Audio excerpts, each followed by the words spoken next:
Fellas, we're on a roll here. Let's take another crack at Kenny's package. This is an ABUS 7240. These are great training locks. Real easy to carry around. Very lightweight bodies.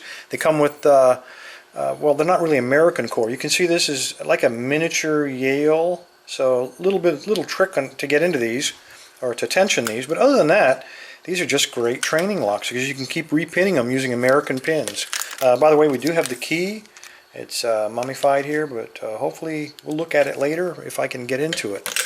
I don't know if Kenny has repinned this one as in such an evil way as he did the American lock earlier, but we're just going to assume the worst. Alright, these come stock from the factory with 6 pins.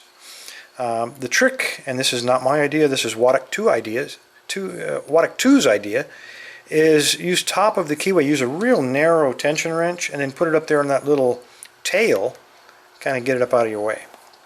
Alright, I'm going to use a standard hook. This is a 15,000, so I can kind of work from the bottom of the keyway, just a little bit of turn to get around. And the other trick with ABUSes is there's usually, unless Kenny did repin this, there's usually one pin that it's a standard pin, and it will hold everything. You got to pick it first. Once you do that on these ABUSes, you'll get a pretty good fault set. But I can't find him. They're all springy. What's going on? I got a good amount of tension here.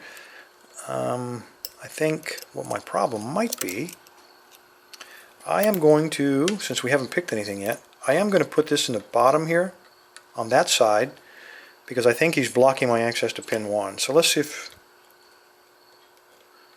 I can get around him here, and then we'll just move him. Alright, pin 1, is it you? Well, he's seasoned. There we got a little click and a tiny turn, so yeah, I think we got him. I think it was 1. So I'm going to take my pick.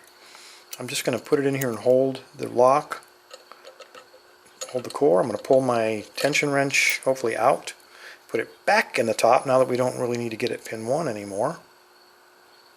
And we'll start from there. We'll know in a second, because if this is a standard ABUS, the only thing we have left are spools.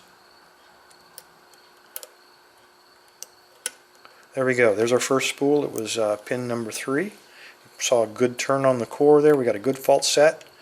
I'm going to apply a little bit more tension because I was kind of assuming that Kenny had put some serrateds in this thing, and serrateds need real light tension. And spools need just moderate, because you got to detect that feedback like that. See it, counter rotation there? Come on, baby. Pin 4.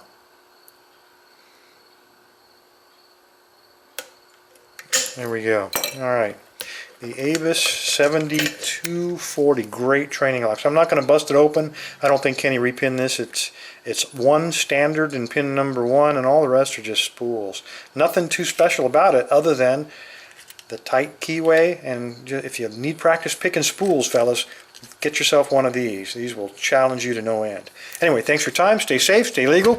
Kenny, thank you for the lock, and I will pass it on to the next unsuspecting victim, perhaps after I put something else in it. Let's look at the key. I know we're here at almost 4 minutes, but I always forget to show the keys. And when I do that, I get about 300 emails from guys saying, "Why didn't you show the key? The all-important key." Here's what we're looking at. A couple of deep ones hiding behind those real shallow cuts. I'm looking at 1, 2, 3, 4, 5, 6 pins. So the first one was pretty high. Way high, almost a very top position. Alright, fellas, take it easy.